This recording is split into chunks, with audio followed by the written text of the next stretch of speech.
अब या संबंध की बात जो है वो अन्यत्र भी ऋग्वेद में निरूपित भई है, जामे कि कृष्ण लीला को बोध हो रहे है और जा प्रकार सुबह को निरूपण भयो है वो बात भी समझाई गई कि या में वो सब लीला की नित्यता भी प्रतिपादित हो ही रही है। तो वो भगवत लीला कैसी हैं कि सबकी सब नित्य हैं और निरंतर चल रही हैं। पहले भी थी, आज भी हैं और आगे भी रहेंगी। अब जो होते हुए भी दिख नहीं रही हैं तो वाकई स्पष्टता हो गई कि दिवीव चक्षुराततम,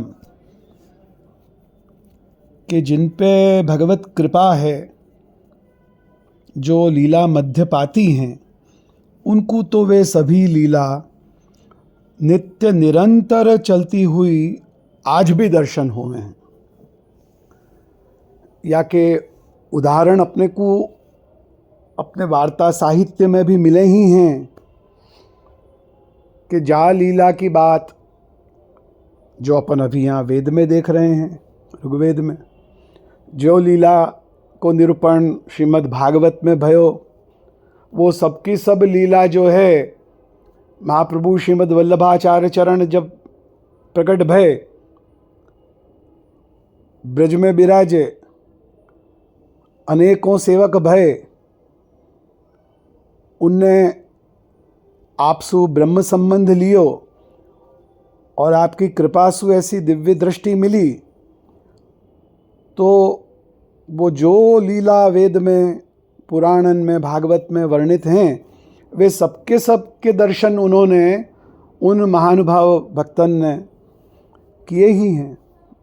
सूरदास, कुंभनदास, परमानंदास आदि सबन, कृष्णदास, नंददास, चीत स्वामी, चतुर्भुजदास, गोविंद स्वामी, सबन ने, नष्ट सखान ने वो लीला के दर्शन जैसे जो चल रही हैं वैसे करके वा को निरूपण उनने अपने कीर्तनन में कियो ही है।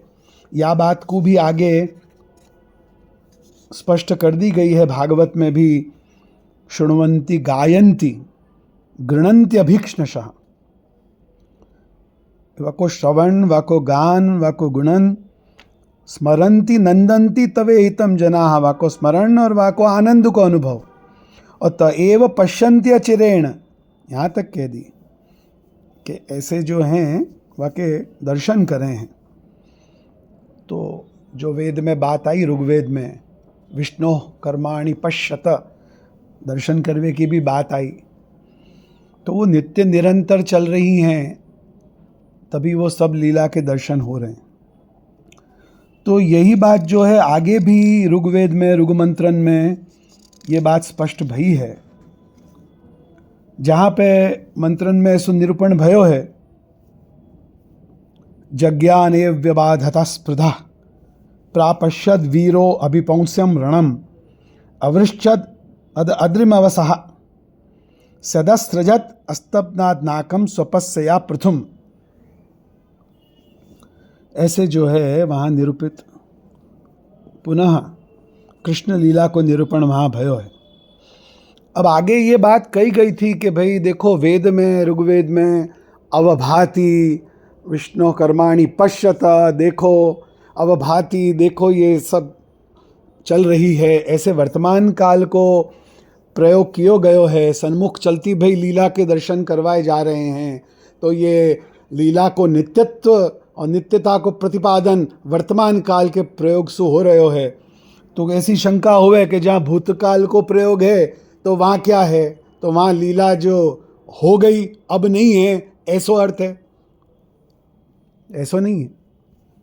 वर्तमान काल के प्रयोग द्वारा भी लीला को नित्यत्व बतायो है और भूतकाल के प्रयोग द्वारा भी नित्यत्व कोई प्रतिपादन भयो है। या मंत्र में भूतकाल को प्रयोग कियो है, जज्ञाने व्यबाधता, यहाँ व्यबाधत, फिर आगे प्रापश्यद, फिर अवृश्चद, अस्त्रजत, ऐसे ये सब भूतकाल के प्रयोग भय हैं। तो यासु क्या वो लीला पहले हो गई अब नहीं है, ऐसो अर्थ है? ऐसो अर्थ नहीं है। वो भगवदात्मक होवे सु सबकी सब लीला नित्य ही है। यहाँ भूतकाल को प्रयोग जो है वो केवल वाको पूर्वापर होनों को ही बात कर रहे हैं, बाकी कछु नहीं। वासु कोई बाकी अनित्यता को प्रतिपादन नहीं हो रहा है, लेकिन वो पूर्व में भई ये बाद में भई इतनो ही है। तो जो पूर्व में भई वो भी नित्य है, जो बाद में भई वो भी नित्य है, ऐसो ही अर्थ वहाँ पे लेना चाहिए, कोई और नहीं। तो जैसे उपनिषदन में कही है सदैव सौम्य इदम अग्र आसीत, आगे यानी पहले भी भूतकाल में भी सद ही थो, ऐसे कही। तो या को अर्थ ये नहीं है कि पहले तो अब नहीं है, या एको हवई नारायण आसीत, पहले एक नारायण ही थो यानी पहले तो अब नहीं है, ऐसो अर्थ नहीं है। वो केवल पूर्व काल वृत्तित्व को ही प्रतिपादन हो रहे है, ऐसो प्रतिपादन नहीं हो रहा है कि जब ये बात कही जा रही है तब वो नहीं है या आगे नहीं होएगो। एको हवई नारायण आसीत, तो पहले नारायण थो अब नारायण नहीं है और आगे नारायण नहीं होएगो, ऐसो अर्थ नहीं है। खाली वाको पूर्व काल वृत्तित्व ही यहाँ बताया जा रहा है, और वो पूर्व में भी नित्य थो, अभी भी नित्य है और आगे भी नित्य रहेगो। वाको नाम रूप कर्म क्रिया लीला लीला स्थल सब कछु को प्रतिपादन आगे मंत्रण में भयो कि सब कछु नित्य है। तो वो वर्तमान काल के प्रयोग से भी नित्यता को प्रतिपादन हो रहे है, और यदि भूतकालवाची प्रयोग है तो भी वह की नित्यता कहीं भी खंडित नहीं हो रही है, वो केवल वह को पूर्व काल वृत्तिता ही बता रही है। तो पूर्वा पर जो लीला हुई वे सभी नित्य हैं, इतनो ही वहाँ पे अर्थ समझना चाहिए। खैर यह मंत्र की बात भई, ऋगमंत्र की जज्ञाने व्यबाधता स्पृधा प्रापश्यद वीरो अभिपौंस्यम रणन अवृश्चद अद्रिमवसः सदस्रजत अस्तपनात् नाकम स्वपस्या पृथुम। यहाँ जज्ञान एव यानी प्रकट होते ही, तो वो कहाँ प्रागट्य की बात हो रही है, कौन से स्थल की बात हो रही है? तो आगे से जो चलते यत्र गाओ भूरिशंगायासः वो संबंधियाँ लेना, गोकुल की बात हो रही है, कृष्ण लीला की बात हो रही है। तो ये इन मंत्रन में भी वो स्पष्ट है कि जज्ञान एव यानी वहाँ गोकुल में जात मात्र। अपन तो एक कालावच्छेदेन उभयत्र प्रागट्य माने हैं, जा काल में मथुरा में प्रगट भय वही काल में वहाँ गोकुल में भी प्रागट्य है। भगवान को प्रागट्य तो केवल माया आवरण को हटानो मात्र है, तो आपको तो उभयत्र प्रागट्य है। यहाँ पे जब प्रगट भय तो गोकुल में भी प्रगट भय हैं। दर्शन तब हुए जब माया को आवरण जो है आप हटा देवें, उतनो ही है बस। तो यही प्रागट्य है। वैकुंठाद यह आगमन को अर्थ क्या है कि वैकुंठ से यहाँ पधारवे को अर्थ क्या है? भगवान तो व्यापक हैं, सभी जगह हैं। सर्वतः पाणिपादांतम तत्सर्वतोक्षिशिरोमुखम सर्वतः श्रुतिमल्लोके सर्वम आवृत्ति तिष्ठति, सभी जगह विराज रहे हैं। पर जा स्थान पे वो माया को आवरण हटा के दर्शन दे में सो प्रागट्य। सो एक कालावच्छेदेन उभयत्र प्रागट्य है, आपको मथुरा में भी है गोकुल में भी है। या सो यहाँ जज्ञान एवं सु वहाँ गोकुल की बात हो रही है, तो गोकुल में भी प्रागट्य जो है सो एक कालावच्छेदेन मान्यो ही है, सुबोधनी द्रष्टव्य है। तो वहाँ पे जज्ञान एवं सु प्रगट होते ही, तो जो गोकुल की बात हो रही है, तो गोकुल में प्रगट जैसे ही भय, तो जज्ञान एव व्यबाधता स्पृधा, तो प्रगट होते ही स्पृधा यानी जो वैरी हैं, जो आपको वैरी माने, भगवान को अपनो शत्रु माने, जो वैरी माने, ऐसे जो हैं वो कंस ने सबको भेजे, पूतना भेजी, तृणावर्त भेजो, तो वो पूतना तृणावर्त सबको जो है आप अत्यंत शिशु हैं, अभी तो जन्म भयो है, प्रागट्य भयो है, और छठे दिन जो है पूतना आ गई तो वो जात मात्र ही कहो जाएगो। तो ऐसे पूतना और तृणावर्त आदि दैत्य जो हैं वो मारवे के लिए सबके सब भेजे। तो यहाँ भी स्पष्ट हो जाए कि वो कौन सा स्वरूप है, जाने प्रकट होते ही दैत्य मारने शुरू कर दिए। सब चरित्र भी तुम पढ़ो अवतारण के, तो वो कौन से स्वरूप की बात हो रही है, जाने प्रकट होते ही दैत्य मारने आरंभ कर दिए। तो वो यहाँ कृष्ण की ही बात हो रही है कि यहाँ गोकुल में जैसे ही प्रकट भय, सो ये कंस ने सब दैत्य भेजे थे बालकन को मारवे, तो वहाँ पे पूतना भी आई, तृणावर्त भी आयो, तो वो सब कुछ जो है प्रकट होते ही जो उनको शत्रु मानते थे भगवान को, उन सबन को जो है व्यबाधता, विविध प्रकार, अनेक प्रकार से व्यबाधता, यानी उनको आपने जो है मारे, मारे क्या, उद्धार कियो। व्यबाधता को अर्थ विशेष जो है या विविध प्रकार से बाध कियो करते, उनको उद्धार ही कियो। पूतना को तो मातृगति मिली, स्तनपान कियो सो ऐसे जो है जो जो भगवान ने अपने आतन से मारे वो सब तो मुक्त भय हैं, यासु विशेष प्रकार से बाध कियो को अर्थ यही होएगा कि उनको उद्धार कियो। जज्ञा ने व्यबाधता स्पृधा, उन वैरीन को, भगवान कोई को वैरी नहीं माने, सबके सब आत्म सृष्टि है, लेकिन ये दैत्य जो है वो भगवान को अपनो वैरी माने हैं। तो ऐसे ऐसे जो वैरी हैं, जो भगवान को वैरी माने, व्यबाधता, उन सबको जो है उद्धार कियो, मारे। और फिर प्रापश्यद वीरो,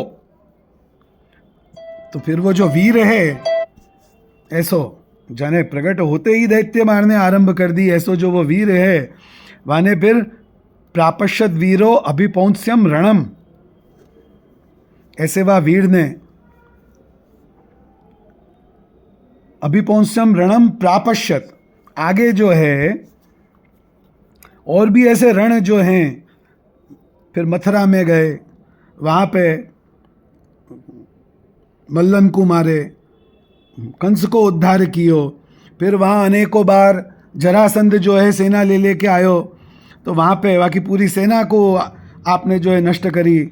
सो ऐसे मथुरा में, और फिर वासु आगे 17 बार वाकु तो वापस भेज दियो, और फिर जब आयो सेना लेके तो आप द्वारका की तरफ आपने प्रयाण कियो, वहाँ द्वारका बसाई और वहाँ आपने जो है वह दुर्ग में वास कियो, और वहाँ पे जो है वहाँ पे भी अनेक युद्ध भये। फिर तो ऐसे एक तो प्रकट होते ही यहाँ गोकुल में इन वैरी जो मान रहे हैं भगवान को, उन दैत्यन को मारे आपने, और फिर जो है आगे भी मथुरा में और द्वारका में भी अनेकों रण जो हैं वो भी कैसे, अभिपौंस्यम, पौंस्यम यानी पुरुष संबंधी, और अभिपौंस्यम यानी अपने अनुरूप, तो अपने पौरुष के अनुरूप ऐसो अभिपौंस्यम, ऐसे ऐसे जो रण हैं, यानी दैत्यन के साथ संग्राम जो भय, ये सब दैत्य ही थे,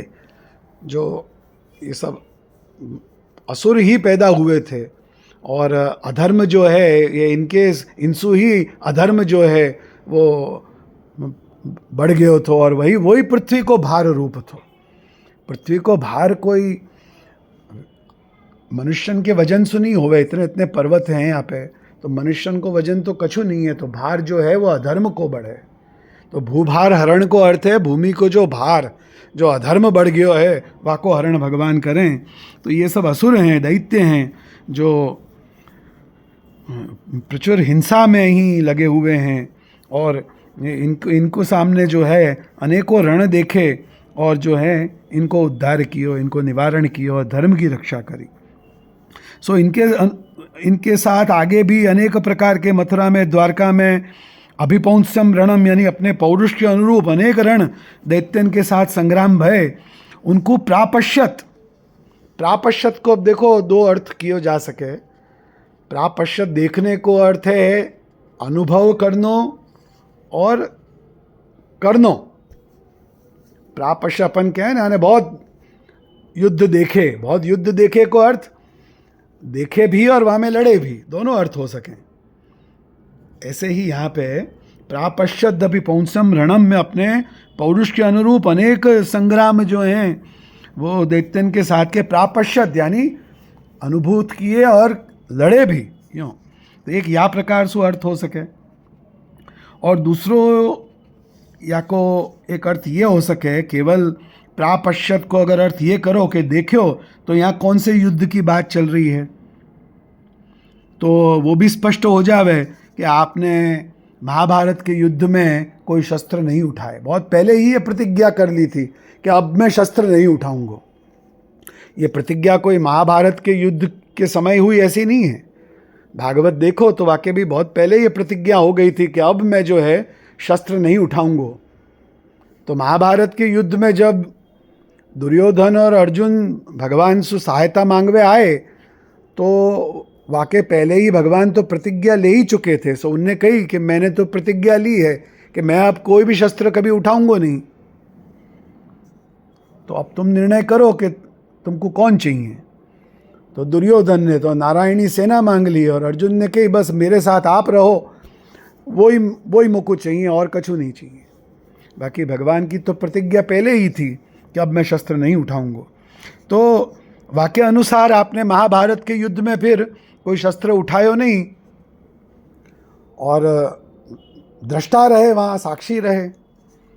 यासुभी प्रापश्यत अभिपौंस्यम रणम में ये महाभारत जो ये युद्ध भयो है वाको यहाँ पे स्मरण हो रहे हो है कि वाह युद्ध की बात हो रही है, जामें इनने ये जो गोकुल में प्रकट होते ही दैत्य मारे और फिर मथुरा द्वारका में अनेकों संग्राम दैत्यन के साथ किए, वो जो है वाने या युद्ध में जो है वो प्रापश्यत वो तटस्थ थया दृष्टवान, कोई के पक्ष में न लड़के उनने केवल जो है सारथित्व संभाल्यो है अर्जुन को और प्रापश्यत व युद्ध को देखियो है।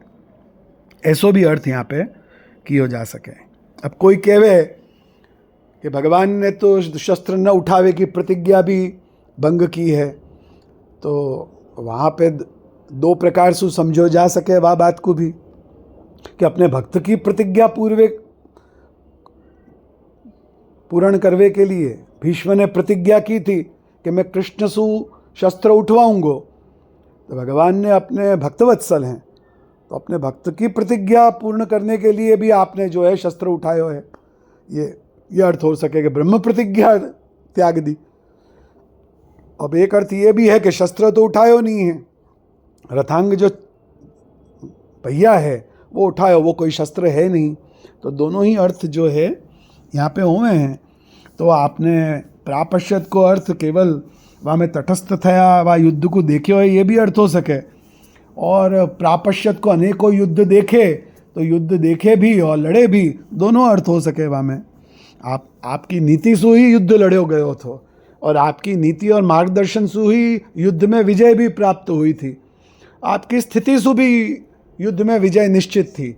यासु आपने अनेकों युद्ध देखे भी और लड़े भी, और महाभारत युद्ध भी देखियो भी कहो जा सके, और अपनी नीति और मार्गदर्शन और सारथित्व सु लड़ो भी, दोनों ही बात जो है वो यहाँ पे कही जा सके। और तटस्थतया स्थिति को अर्थ क्यों है प्रापश्यत अभिपौंस्यम रणम, ऐसो क्यों कही कि ये पौंस्यम रणम यानी पुरुष संबंधी रण थो। ये कौरव पांडव और उनके जो सब संबंधी या उनसे जिनकी संधि है या उनकी से जिनकी मैत्री है, वो सब राजा और उनकी सेनाएं सब यहाँ एकत्रित भई हैं, तो वो पुरुष संबंधी जो है वो रण है। तो पौंस्य पदसु वो भी जाने जा सके प्रापश्यत अभिपौंस्यम रणम।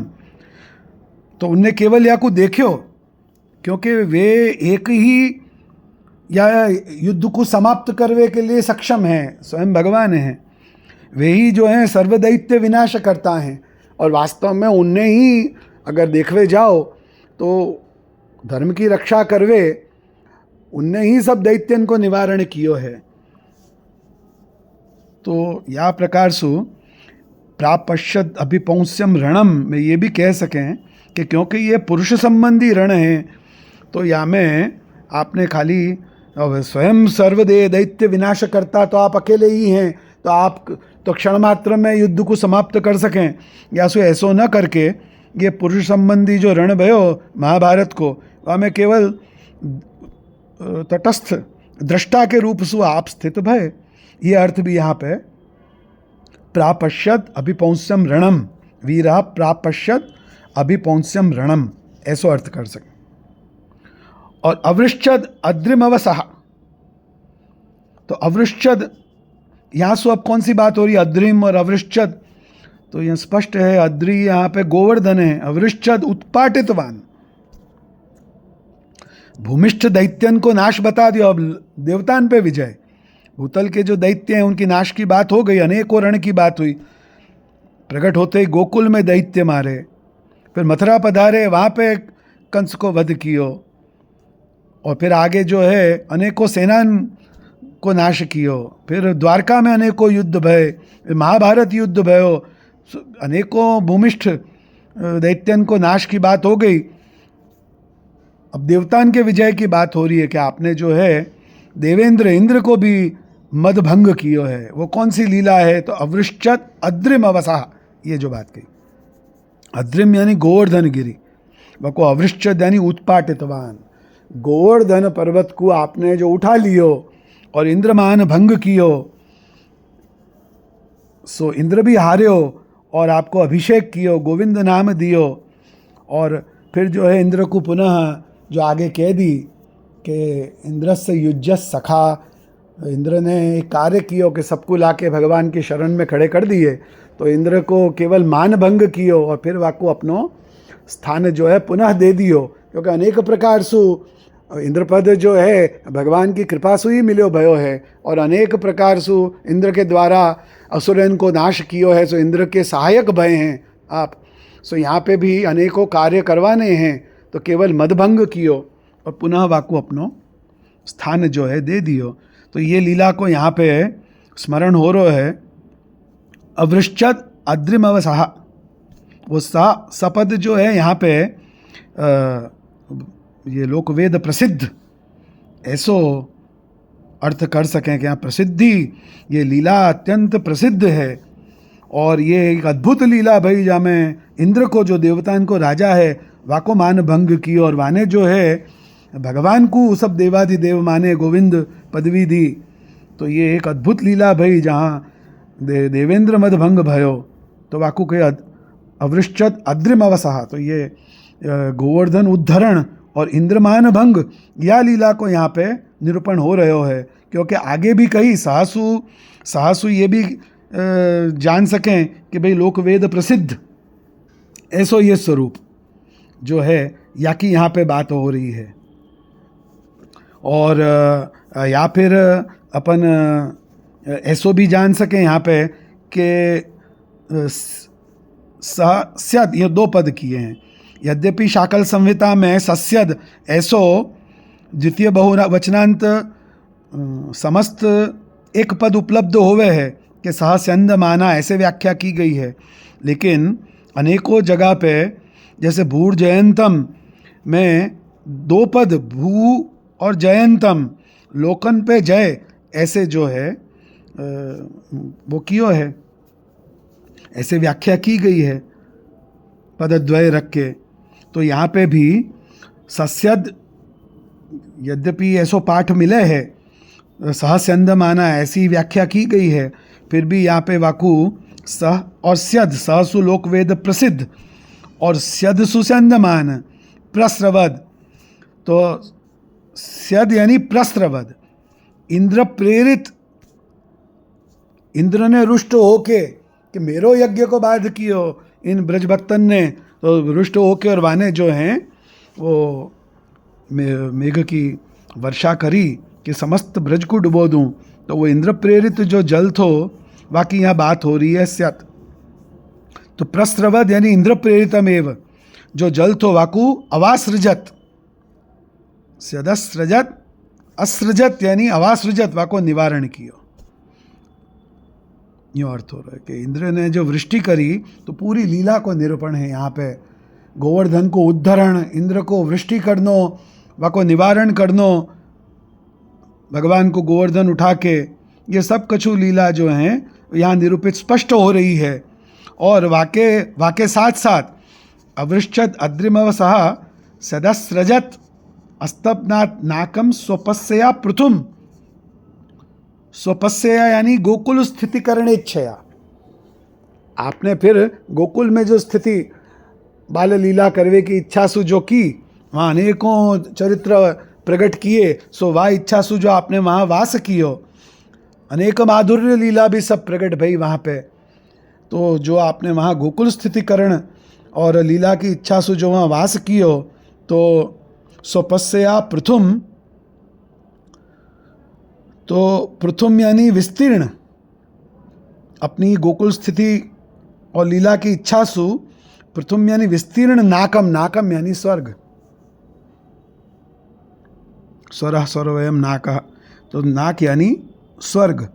तो पृथु विस्तीर्ण जो स्वर्ग है, वाकु अस्तपनात्, अस्तपनात् स्वनाकम, अस्तपनात् स्वपस्या पृथुम, तो वाकु अस्तपनात् यानी वाको प्रतिबंध कियो, वाकु रोक्यो, वाके विस्तार को या वाके इंद्र को मान भंग करके वा स्वर्ग के वाकु भी अपनी लीला को कर्म करवे की इच्छा, लीला की इच्छा सु, गोकुल स्थिति करवे की इच्छा सु, जो पृथु विस्तीर्ण जो नाकम स्वर्ग थो, वाको भी प्रतिबंध कियो, वाकु भी रोक दियो। वाह, स्वर्ग सु भी अधिक ऐश्वर्यशाली लीलाएं जो हैं सो आपने यहाँ प्रकट करी, तो उन लीलान के समक्ष वह स्वर्ग को भी स्तंभन हो गयो। वह स्वर्ग और वाके वहाँ होते भय जो कर्म हैं वो सबको भी प्रतिबंध भयो इंद्रमान भंगसु। वासु भी उत्कृष्ट देवादि देव भय आप, और वासु भी देवतांशु भी बढ़ के, और आपने जो है चरित्र सब प्रकट किए। तो ऐसे इंद्रादि देव को और भी अनेकों देवतान के, वरुण के पाशसु जो है आप नंदराय जी को छुड़ा के ले आए, हाथ जोड़ के वरुण ने जो है नंदराय जी को वापस दे दिए कि ये मुझसे बड़ी भूल भई। सो ऐसे वहाँ पे रासादि में कामदेव पे विजय करी आपने, तो कोटिकंदर पर लावण्य ऐसो प्रकट कियो, तो मनमथ मोहन आप भय, मनमथ यानी काम भी मोहित भयो कि ऐसी लीला करवे में कौन समर्थ है। सो ऐसे आपने अनेकों जगह अग्नि को पान कर लियो वहाँ पे वन में। तो ऐसे सबन को देवतान को जो है आपने अपने अद्भुत कर्मसु लीलासु जो है सबन को जीते हैं। तो केवल यहाँ इंद्रमान भंग ही ने भयो है, किंतु सब देवता जो हैं आपने जीते हैं। तो ऐसे या प्रकार से यहाँ पे जो ये मंत्र है ऋग्वेद में, जज्ञाने व्यबाधता स्पृधा, प्रकट होते ही इन दैत्यन को उद्धार करनो, और प्रापश्यद वीरो अभिपौंस्यम रणम, फिर आगे भी अनेकों युद्ध जो हैं वो देखने करने, जैसे कि मथुरा में, द्वारका में, फिर महाभारत के युद्ध आदि सब कछु। फिर अवृश्चद अद्रिमवसः, अब भूमि के दैत्यन को वध करके और फिर देवतान के मान को भंग, जो है देवतान पे विजय, ऐसो आपने अपनो वीर्य जो है प्रकट कियो। वीर्यम देव जैतृत्वम, श्री महाप्रभु जी बतावे हैं कि वीर्य धर्म क्या है भगवान में, देव जैतृत्वम, जो देवतान को भी जीते वहाँ में वीर्य धर्म।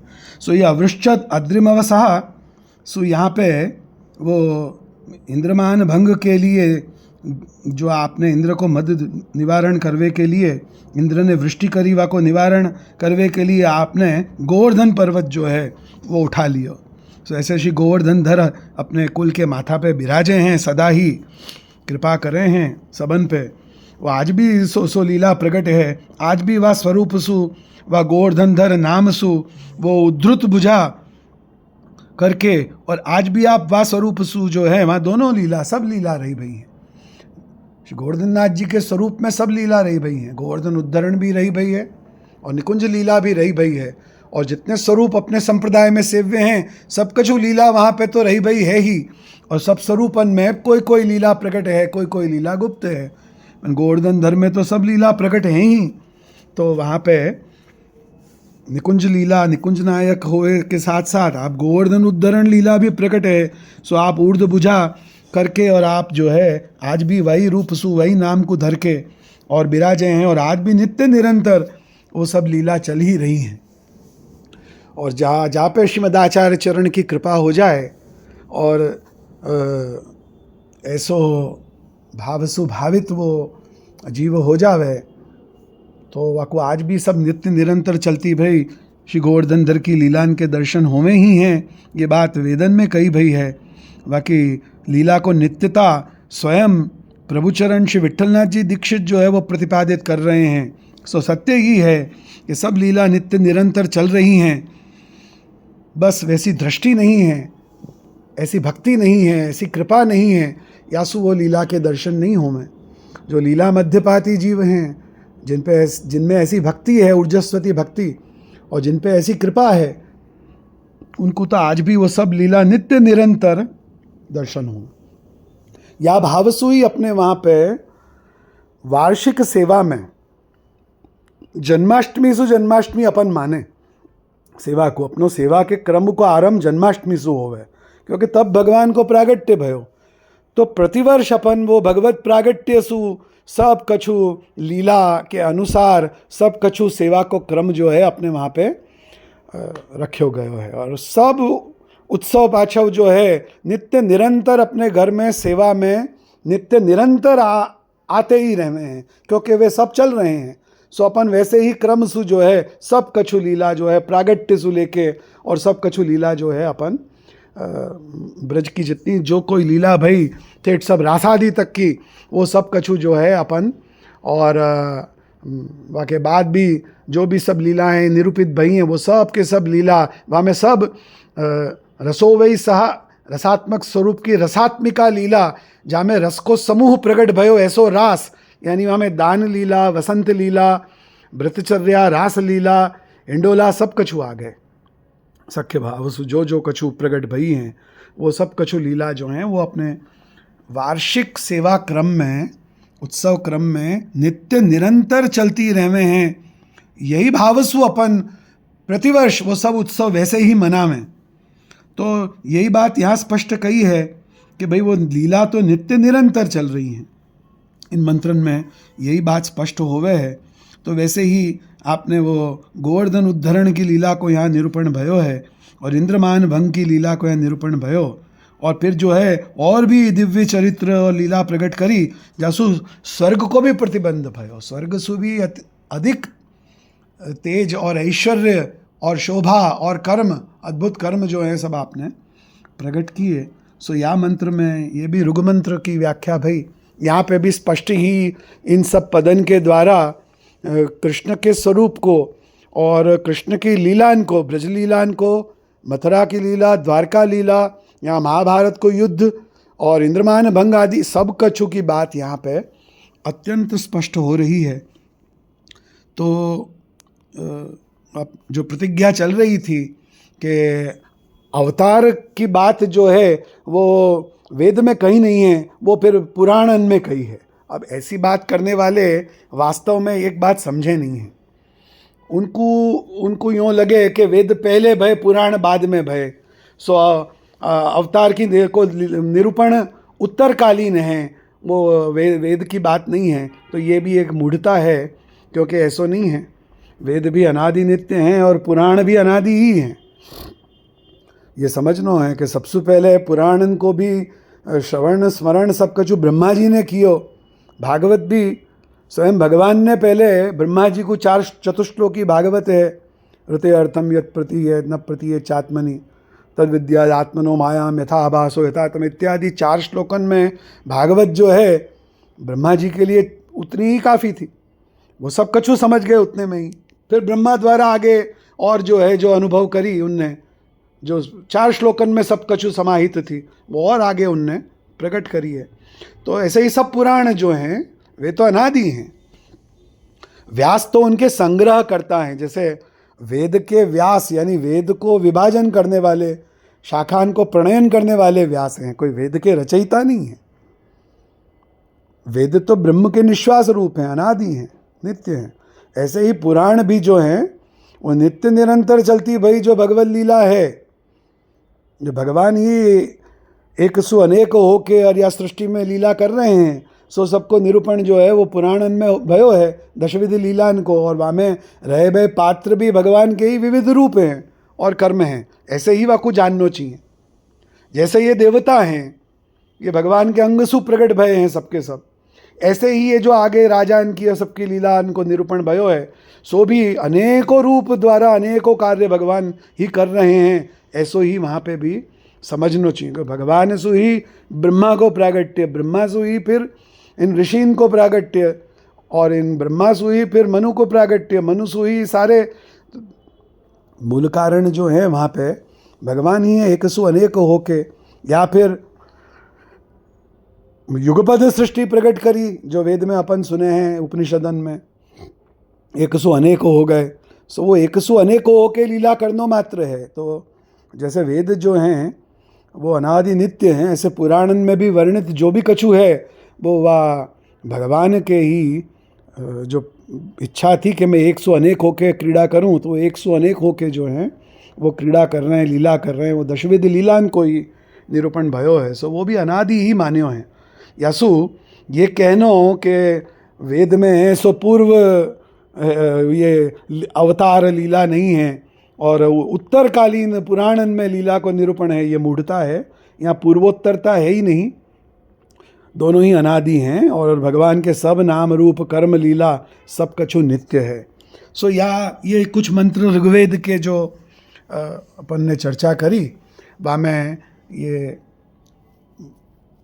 या स्वरूप की भगवान की और वो अवतार चरित्रन की और लीलान की जो वेद में भी कहे गए हैं, जो इन मंत्रन में स्पष्ट भय, और उन्हीं को विस्तार फिर पुराणन में है या इतिहास में है, रामायण में, महाभारत में, या फिर इन 18 पुराणन में, विशेषतः भागवत में, या दूसरे भी जगह संहितान में जो फिर ये लीला को विस्तार है, सो सब तो अनादि नित्य हैं और वेद में भी कही गई हैं। यहाँ कोई पूर्वापरता तो इतनी है कि जो पूर्व है सो भी नित्य है और जो बाद में है सो भी नित्य ही है, इतना ही है। चाहे वो वर्तमान काल कहो, भूतकाल कहो, ये पहले भई ये बाद में भई, यूँ कहो, लेकिन वो पहले भई बाद में भई सब कछु लीला नित्य है, नित्य निरंतर चल रही है। ऐसो ही आपको जानना चाहिए। तो आज यहाँ ये वस्तु तक ही रखेंगे।